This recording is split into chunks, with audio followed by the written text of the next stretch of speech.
एक ऐसा आइलैंड जहाँ इतना खजाना छिपा है कि पूरी दुनिया की गरीबी खत्म हो सकती है, लेकिन वहाँ बिछे ट्रैप्स इतने खतरनाक हैं कि आज तक कोई जिंदा लौट नहीं पाया। कहानी शुरू होती है इंडोनेशिया के एक सुनसान आइलैंड से, जहाँ गैंगस्टर्स की एक टीम किसी बड़ी खोज के बाद जश्न मना रही होती है। जंगल के अंदर उन्हें कुछ बेहद पुरानी और कीमती चीजें मिली हैं, जिनकी ब्लैक मार्केट में भारी कीमत मिल सकती है, और यही सोचकर वो सब खुश हैं। तभी उनमें से एक आदमी अकेले साइड में चला जाता है, लेकिन अचानक उसकी नजर जमीन पर पड़े एक अजीब से लोहे के मास्क पर पड़ती है। वो रुक जाता है, सोच में पड़ जाता है, क्योंकि ऐसा मास्क इस दौर नहीं हो सकता। जिज्ञासा बढ़ती है और वो थोड़ा आगे बढ़ता है। कुछ ही दूरी पर उसे पत्थरों के बीच एक छोटी सी सुरंग दिखती है। बिना किसी को बताए वो अंदर घुस जाता है। उसे लगता है कि असली खजाना यहीं छिपा है और वो उसे अकेले ही हासिल करना चाहता है, लेकिन अंदर जाते ही उसकी सोच बदल जाती है। बाहर से छोटी दिखने वाली ये जगह अंदर से एक विशाल गुफा में बदल जाती है। अलग अलग चैम्बर्स, जैसे किसी ने इसे प्लान करके बनाया हो। वो एक कदम आगे बढ़ाता है और अचानक जमीन उसके नीचे से धंसने लगती है। उसे संभलने का मौका भी नहीं मिलता। उसका पैर नीचे फंस जाता है और उसकी चीख गुफा में गूंज जाती है। अब कहानी 20 साल आगे बढ़ती है, जहां हम एक टीम को देखते हैं जिन्हें एक अजीब सा बंकर मिल चुका होता है। बैन चाहता है कि अंदर जाकर कुछ बड़ा हाथ लगे, लेकिन जेसिका हिचकिचा रही होती है। फिर भी बैन उसे साथ लेकर अंदर चला जाता है, बाकी लोगों को बाहर रुकने को कहकर। बंकर के अंदर का माहौल अजीब खामोशी से भरा होता है, और जैसे जैसे वो आगे बढ़ते हैं उन्हें एहसास होने लगता है कि ये जगह खाली नहीं है। खोजते खोजते उन्हें 2 कंकाल मिलते हैं, जिन पर पुराने मिलिट्री बैज लगे होते हैं। ये जापानी सैनिक थे जो शायद यहाँ बहुत पहले आए थे और बाहर कभी लौट नहीं पाए। जेसिका सब कुछ देखने के बाद बस इतना कहती है कि वो मंजिल के बहुत करीब है, लेकिन असली बात छुपा लेती है। वो बैन को बाहर लेकर आती है और कहती है कि अभी और आगे जाना होगा, सही जगह अभी मिली नहीं है। आइलैंड पूरी तरह सुनसान है, घना जंगल, हर तरफ ऊंचे पेड़, ऐसे कि कोई भी आसानी से छुप सके। यही वजह थी कि वर्ल्ड वॉर के समय जापानी सेना ने इस जगह को चुना था। यहाँ से वो दुश्मनों पर नजर रखते और अचानक हमला कर देते। चलते चलते टीम एक पुराने माइनिंग एरिया तक पहुँचती है। सब कुछ टूटा हुआ, सालों से उजड़ा पड़ा, लेकिन उसी के नीचे उन्हें एक छुपा हुआ दरवाजा दिखता है। अंदर क्या है, कितना गहरा है, किसी को कुछ पता नहीं। कैप्टन साफ मना करता है, लेकिन बैन अब रुकने वाला नहीं। उसे हर हाल में अंदर जाना है, चाहे जो मिल जाए। मजबूरी में सब उसके साथ चलते हैं। जैसे ही दरवाजा खुलता है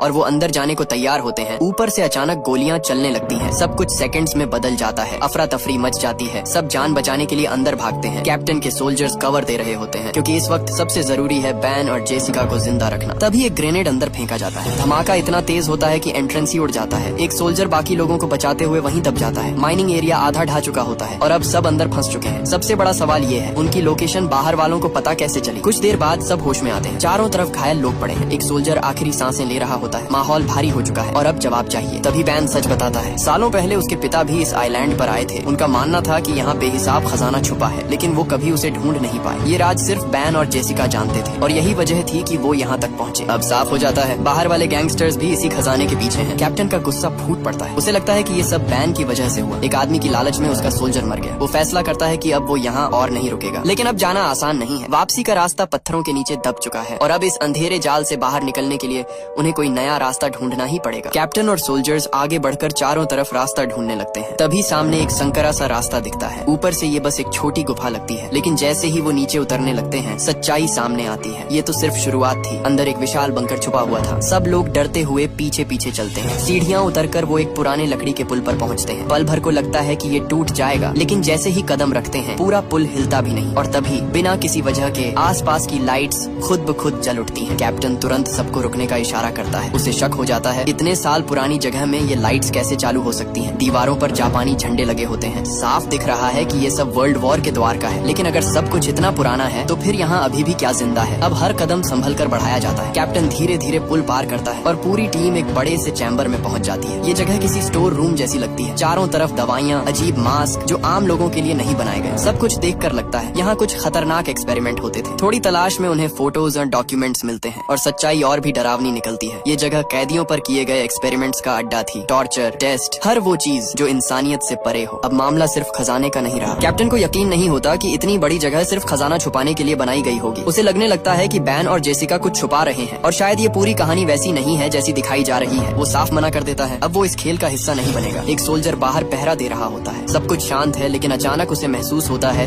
कि उसके ठीक पीछे कोई खड़ा है। वो धीरे से मुड़ता है और एक पल के लिए उसे एक अजीब सा इंसान दिखता है। चेहरे पर मास्क, हरकतें भी इंसानों जैसी नहीं, लेकिन अगली ही सेकंड वो गायब। अब ये साफ हो जाता है वो लोग यहाँ अकेले नहीं हैं। धीरे धीरे टीम के अंदर टेंशन बढ़ने लगती है। हर किसी के दिमाग में एक ही सवाल है, ये जगह असल असल में है क्या, और जिस खजाने के लिए वो यहाँ आए हैं वो सच भी है या बस एक कहानी। जेसिका अब बैन की तरफ देखती है, उसे इशारा करती है कि अब सच बताना पड़ेगा। बैन टालने की कोशिश करता है लेकिन जेसिका खुद सब खोल देती है। वो बताती है कि ये कोई माइनिंग एरिया नहीं था, ये पहले एक हॉस्पिटल था जिस पर बाद में जापानी सेना ने कब्जा कर लिया। फिर इसे एक सीक्रेट लैब में बदल दिया गया जहाँ दुश्मन सैनिकों पर एक्सपेरिमेंट होते थे, ऐसे एक्सपेरिमेंट जिनमें इंसान को बदलने की कोशिश की जाती थी, उसे किसी और चीज में, किसी और के कंट्रोल में। जो डॉक्यूमेंट्स और फोटो उन्हें मिले थे वो इसी सच्चाई का सबूत थे। अब बात आती है खजाने की, जिस पर कैप्टन को अभी भी भरोसा नहीं, कोई पक्का सबूत नहीं है। जेसिका भी मानती है कि पूरी जानकारी उनके पास नहीं, लेकिन उसे यकीन है कि खजाना यहीं कहीं छुपा है। खजाने का नाम सुनते ही कुछ सोल्जर्स के चेहरे बदल जाते हैं। डर के साथ अब लालच भी आ गया है। वो सवाल पूछने लगते हैं, कितना गोल्ड है, कहाँ है, क्या सच में मिल सकता है। कैप्टन ये सब देख रहा होता है और उसे ये बिल्कुल पसंद नहीं आता। टीम बिखर रही है और वजह सिर्फ लालच है। इसी बीच उनका एक सोल्जर बुरी तरह घायल पड़ा होता है। उसकी हालत लगातार बिगड़ रही है। सबको समझ आ रहा है वक्त बहुत कम है। कैप्टन साफ कह देता है अब और अंदर जाने का कोई मतलब नहीं, पहले बाहर निकलने का रास्ता ढूंढना होगा। वो एक सोल्जर को साथ लेता है और बाकी सबको स्टोर रूम में रुकने का आदेश देता है ताकि कोई और खतरे में न पड़े। लेकिन बैन को ये मंजूर नहीं, उसके लिए यहाँ से निकलना नहीं, खजाना ढूंढना सबसे बड़ा मकसद है। वो चाहता है कि सबसे पहले वही उसे पाए, क्योंकि इस पूरे मिशन में उसने ही सबसे ज्यादा पैसा लगाया है और अब वो खाली हाथ लौटने वाला नहीं। इसी बीच फैसला होता है कि कैप्टन और जेसिका यहीं रुककर घायल सोल्जर जॉन के साथ रहेंगे, जबकि बैन अपनी गर्लफ्रेंड और बाकी सोल्जर्स को लेकर आगे बढ़ जाता है। उसकी चाल साफ बता रही होती है, उसे सिर्फ खजाने की पड़ी है, बाकी सब बाद में। जॉन की हालत बिगड़ती जा रही होती है। इसी दौरान कैप्टन जेसिका से बात करने लगता है। वो अपनी पुरानी जिंदगी के बारे में बताता है, कैसे वो पहले सिर्फ अपने बारे में सोचता था, लड़ाइयाँ लड़ता था, लोगों को मारता था, लेकिन एक वक्त के बाद उसने सब छोड़ दिया। अब वो वैसा इंसान नहीं रहा। जेसिका ये सब सुनकर चुप हो जाती है। माहौल कुछ पल के लिए भारी हो जाता है। उधर बैन और बाकी लोग आगे बढ़ते बढ़ते एक अजीब जगह पर पहुंचते हैं। नीचे की तरफ लोहे की मोटी जालियां लगी होती हैं, जैसे किसी को बंद रखने के लिए बनाई गई हो। पूरा सेटअप देखकर लगता है कि ये कोई अलग ही सेक्शन है जहाँ कुछ और ही होता था। बैन नीचे झांकता है और उसे एक हेलमेट दिखाई देता है जिस पर यूएस आर्मी का निशान बना होता है। अब बात और भी साफ हो जाती है, इस जगह तक सिर्फ वो लोग नहीं पहुँचे थे, उनसे पहले भी कोई यहाँ आया था और शायद वो भी बाहर नहीं निकल पाया। आगे बढ़ते हुए सोल्जर्स को जो मिलता है उससे सारी तस्वीर साफ होने लगती है। हर तरफ एक्सपेरिमेंट का सामान पड़ा होता है, मशीनें, टेबल्स, साफ दिख रहा है कि यहाँ इंसानों पर ही टेस्ट किए जाते थे। जेसिका जो कह रही थी वो झूठ नहीं था, ये जगह कैदियों के लिए नरक रही होगी। थोड़ा और आगे बड़े बड़े जार्स दिखाई देते हैं, अंदर कटे हुए बॉडी पार्ट्स इतने भयानक कि देखकर किसी का भी दिल दहल जाए। कुछ सोल्जर्स नजर तक नहीं टिकाते, लेकिन बैन रुकता नहीं। वो अपनी गर्लफ्रेंड के साथ और अंदर घुसता जाता है। डर उसके लिए मायने नहीं रखता, उसे सिर्फ खजाना चाहिए। उधर जॉन, जो पहले से ही बुरी तरह घायल पड़ा था, अचानक जमीन पर हलचल महसूस करता है, जैसे नीचे कुछ जिंदा हो। वो ध्यान से देखता है और तभी मिट्टी उसके नीचे से खिसकने लगती है।